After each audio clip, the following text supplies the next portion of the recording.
Germany, of course, is at crossroads, and whoever comes to power, whoever forms the government, formation of coalition is also going to be a very challenging task. And the same goes with France, not just with France, but also with Italy. They are grappling with their own issues, whether it is about aging population, or it is about the economic slowdown, or it is about the larger political climate, so to say. One of the important tricky issues for Europe has been to speak in a coherent and cohesive voice at a global level. But the point is that India has established itself as the fifth largest economy in the world, and EU needs India more than ever before.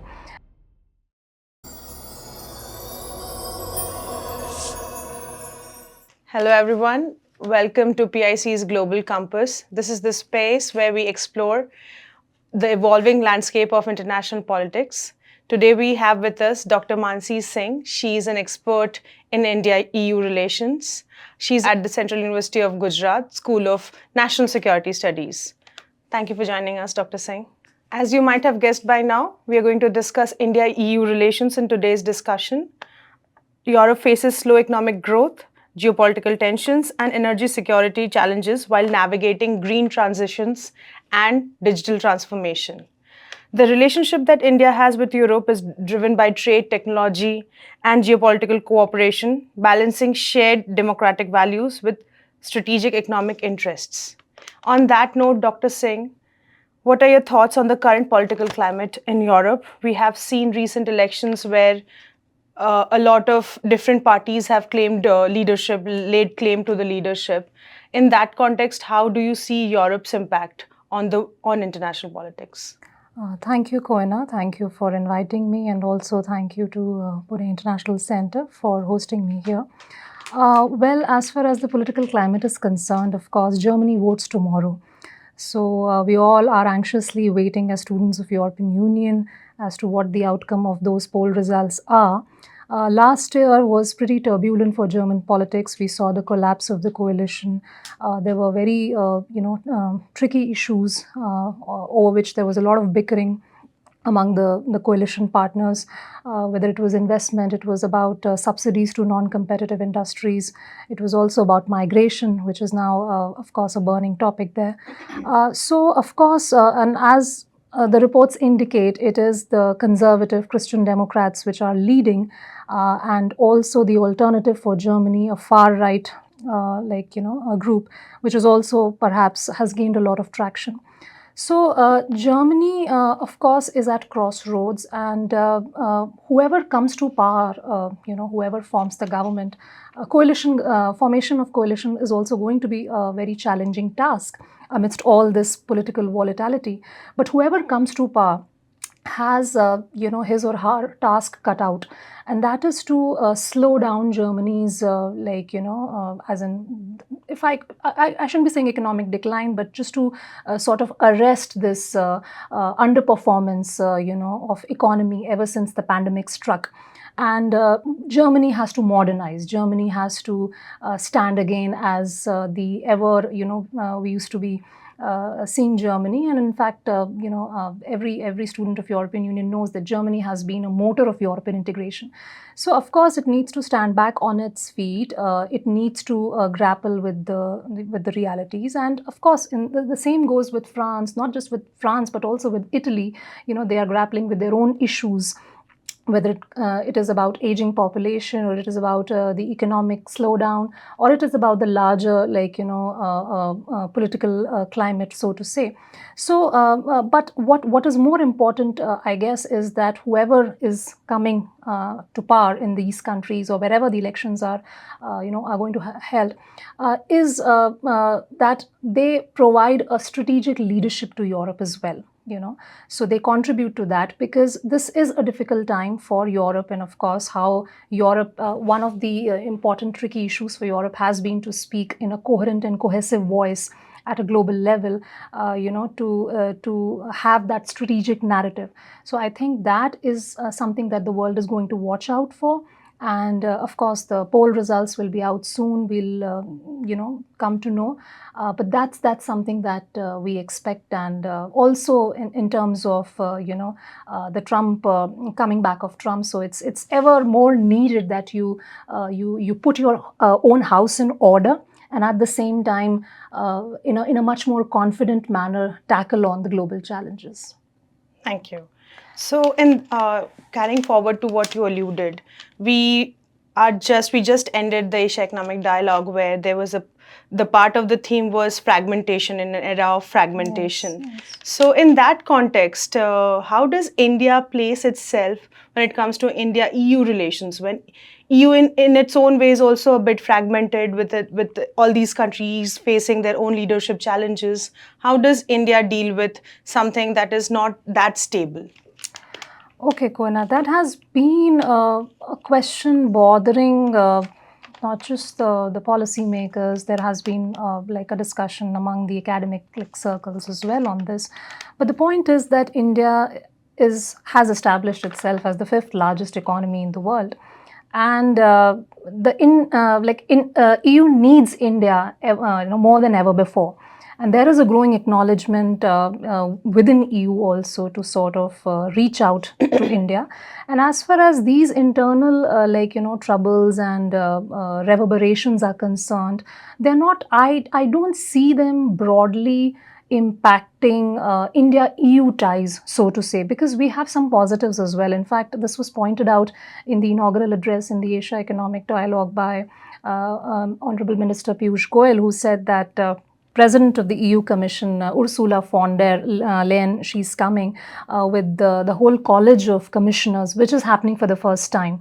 So they are there. They recognize all the potential that India has, and how India can, of course, contribute in EU diversifying its markets and access to markets, and also simultaneously EU contributing to India's ambitious roadmap for green energy transition, and having a larger voice also in the global landscape. Carrying forward what you mentioned again about this recent happening, are there any more such developments that are happening in India-EU relations? Well, if I can track from 2022, the connectivity initiative, then we have something called the Technology Council, which has been formed. We have the clean, energy partnership. And so we have seen a couple. One of the important developments that has taken place, and that's quite a promising news, is the resumption of the trade dialogue. The stalled FTA negotiations, they have been revived. After 2022. Of course, that's again a very, very sticking point for India-EU ties, and but at least there are negotiations which have resumed. So that is going to be a very welcome development, and how we see it happening. Of course, this visit of hers in next week is something which would be very crucial. But apart from that, I think there are several MOUs. There is a whole list of MOUs and with the individual member states, and that is something very interesting about India. If I could also refer to the previous question that you asked, that while India engages with EU, India also continues to engage on a bilateral basis with the individual member states, and also reaching out to regions which India was not so actively looking at, such as the Nordic, for instance. So there are a whole list of MOUs and agreements, in the field of clean energy, in the field of research and innovation. Many such steps and initiatives have been taken, which are driving India-EU ties, and offer ample scope for sort of developing new convergence on these issue areas, and maybe strengthening our existing strategic partnership. Thank you. So on a side note, actually, I'm deriving reference from one of our past ADs, where there was discussion about India's FTA with European Union. And there was this thing that was mentioned where they said that the EU or the European countries, they try and put in sort of clauses within that contract where they are looking for various ways to restrict India's access to the European markets. And with the absence, or rather with WTO not being what it was at one point of time, how do you see countries like India negotiate those trade agreements where the European countries expect to get more than they give? That is not going to be an easy task, definitely. That will continue. That hiccup will be there. But I'm sure in the coming years, maybe with this, all the developments that are going to happen with this new president coming in January, and of course we still have a year to go. There will be definitely, India is in a much better bargaining position, I feel. Okay. So I do hope that we would have a lot many concessions, and that we could perhaps extract, while EU would stick to its ground. And there are fundamental, we have often said on many platforms, we are natural partners, we have shared values, but of course there are considerable significant differences also when it comes to worldviews and viewpoints. Just to give you an example, EU made a strategic blunder in 2022 when one of the high officials, former High Representative Joseph Borrell, he made a statement that the world is a jungle, the rest of the world is a jungle, and the jungle is going to invade the garden. Now that shows how much your strategic blindness and how much you undervalue your engagement with the non-Western partners. And that Eurocentric view that they have about the world. But I guess there is a growing acknowledgement, a realization to rectify all those past goof-ups and errors, if I can put it, and understand, at least take a step towards understanding the other viewpoint. And now, of course, we touched upon this during the Asia Economic Dialogue, that India did a remarkable job, I must say, when it advocated this agenda for as a voice of Global South, to amplify the voices of Global South. And I do feel that on every platform on occasion, we are definitely not missing out an opportunity to sort of put forward and put across that viewpoint. So I guess gradually we would be able to sort of have some sort of a mutual understanding and convergence of conveying effectively our point. But of course, how much it really translates into those deliverables as they put out is something that we need to watch out for. Yeah. On that note, on the note of challenges, the recent COP29, where India expressed its dissatisfaction of the climate finance package that was announced with the other Global South countries. Do you have any comments on that? See, that is again one of the tough part, or a difficult area when it comes to India-EU ties. In fact, recently, EU has announced its carbon import tax, which is carbon adjustment border mechanism, and India has very categorically expressed strong, reservation. That shows up in the agreements that we signed with them. Yes. In fact, people were saying that this would be a very, very strong stumbling block while negotiating India-EU FTA. Yes. So India has been, using every platform, and interestingly, India, resisted and protested against this along with China, and using the basic platform, Brazil, India, South Africa, yes. that platform.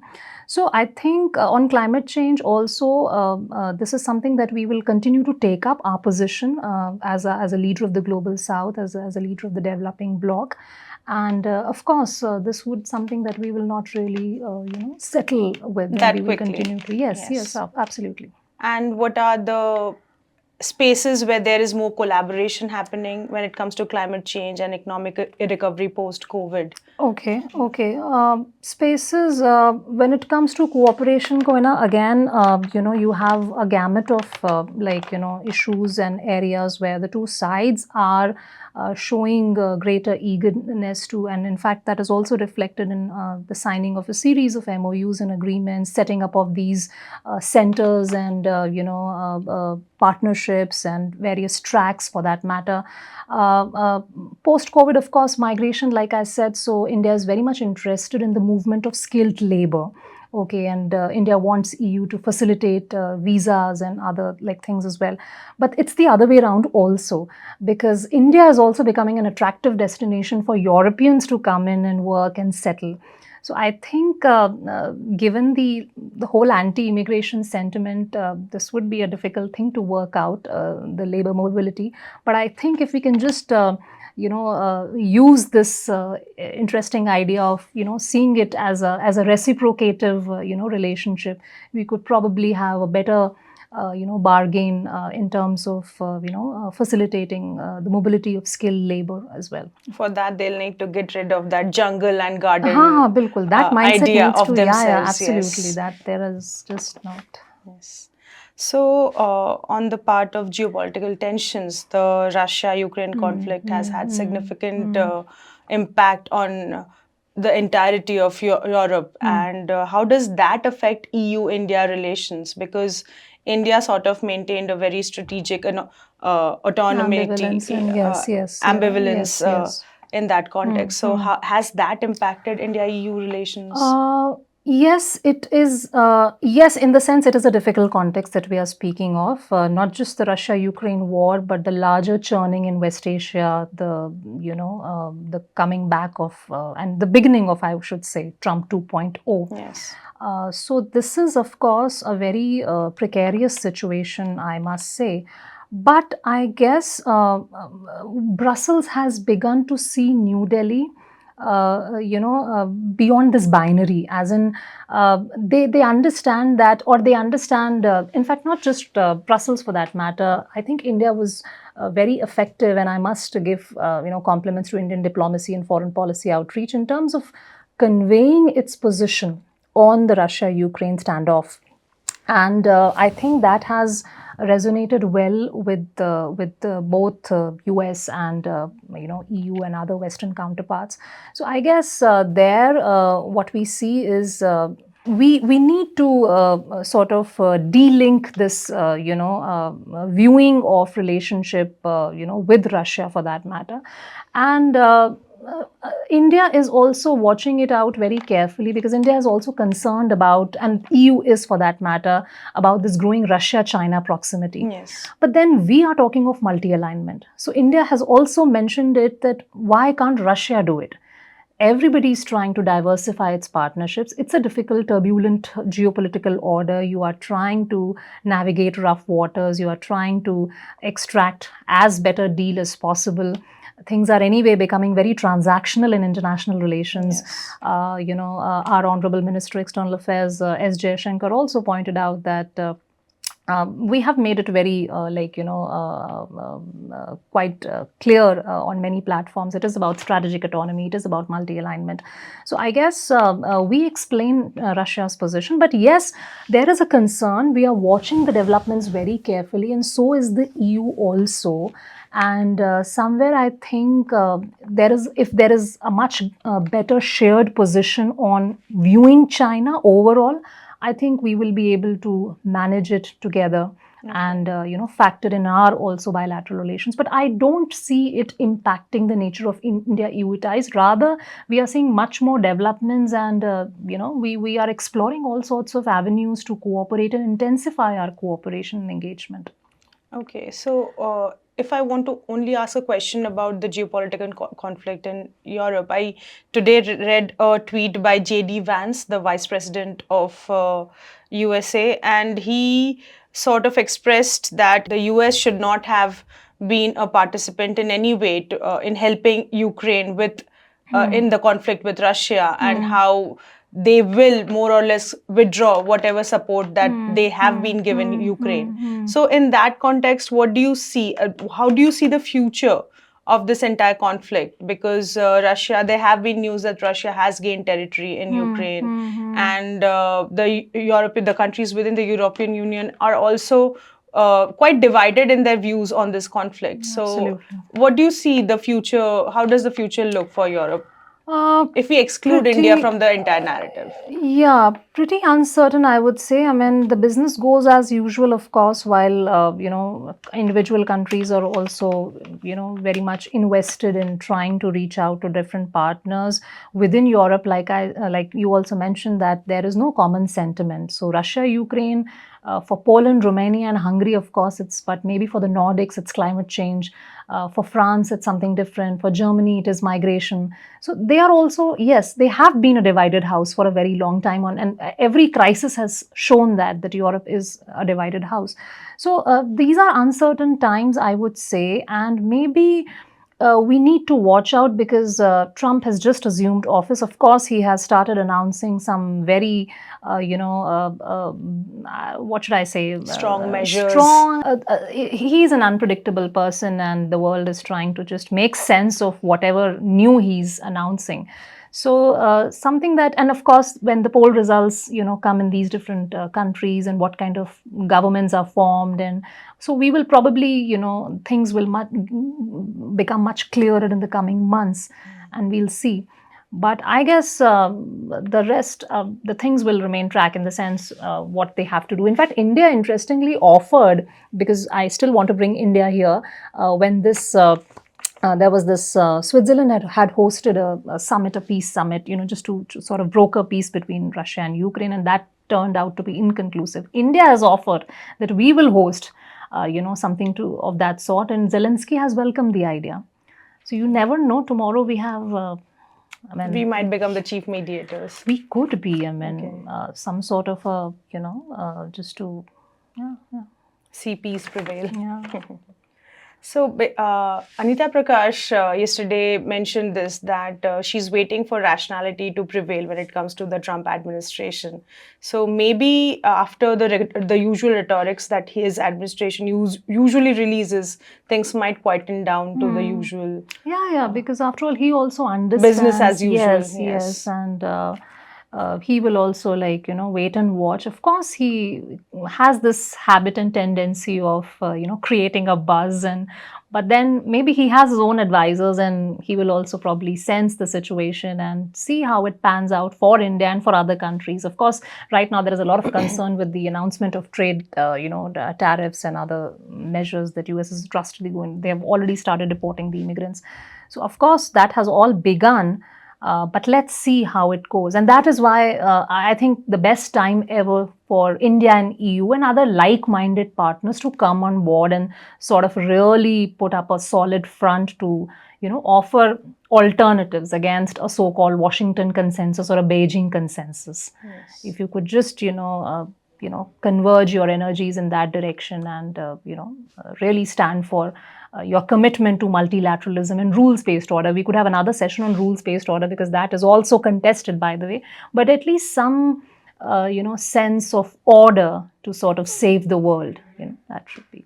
Protectionism has been a common thread for, I think, 3 American presidencies now. The Trump presidency the first time, Biden's administration also went towards it with Janet Yellen saying a lot of things about nearshoring, friendshoring, and now Trump again coming in and hinting towards it. So Europe, India, how do they view their relations in this protectionist environment, international trade environment, where a major power in the world is turning inwards once again? But we can't do that actually, Yes. So I think, in fact, again, if I can refer to Asia Economic Dialogue, because that's so fresh in the memory, and all the comments from the government, because since government, a government representative said that. So I think it's time that we are, looking forward and outwards and trying to reach out to partners and invite. In fact, just to, again, share a recent development with you, because we might not be seeing, the FTA, of course, that will still take time if it is to maybe some years. But we had a deal with the European Free Trade Association, EFTA, and that would mean a whopping amount of FDI coming in India. And so we are, of course, gradually, coming out of that mindset. I mean, that's the need of the hour, because we have to sort of catch up and with others. So this is how we are looking at it, of course. And that is why we are constantly, advocating, we are leveraging our existing strength, of course, but at the same time, we can't afford to be looking inwards and, be protectionist. And last question now, Dr. Singh, what areas do you think hold potential for growth and collaboration between India and European Union? Okay, so this, of course, like let me start with because something that we did not really touch upon so much during our conversation, but of course, how you come together on the larger issue of protecting the rules-based world order. How do you create synergies on that front? How best EU could understand India's position and therefore the global South position on these different issues. So this multilateralism, commitment to multilateralism, and we have seen, of course, India-led International Solar Alliance. So many. Spain was the latest country to join. We have Alliance for Multilateralism, which was floated by France. So again, we do see, that is a surely a very crucial, vital area for India EU to sort of come together. But apart from that, if we try to identify sectors of cooperation, of course, when it comes to clean energy, it comes to smart infrastructure, it comes to EV batteries, it comes to semiconductor manufacturing, it comes to research and innovation. There are like host of areas where we are already having formal tie-ups and partnerships, but at the same time we are also trying to intensify our cooperation. Critical minerals is another area, and this is one area where we can also think of exploring third party partner countries, like for instance India and EU both have existing partnerships with Australia and Japan. So maybe you could consider joining hands and exploring in the resource extraction and technology, leveraging technology in Central Asia and Africa. So that is again a very important avenue, I feel, where these two could come together. So we have covered quite a bit today. What we now know is that the complex problems have complex answers, and we are not in the business of predicting the future as such. So let's wait and watch. But you will get a lot of context on where India is heading from watching our videos on Asia Economic Dialogue 2025, which we will be uploading shortly. So do catch up those. And for more episodes on PIC's Global Compass, stay tuned to our social media handles where we'll keep uploading them regularly. Thank you.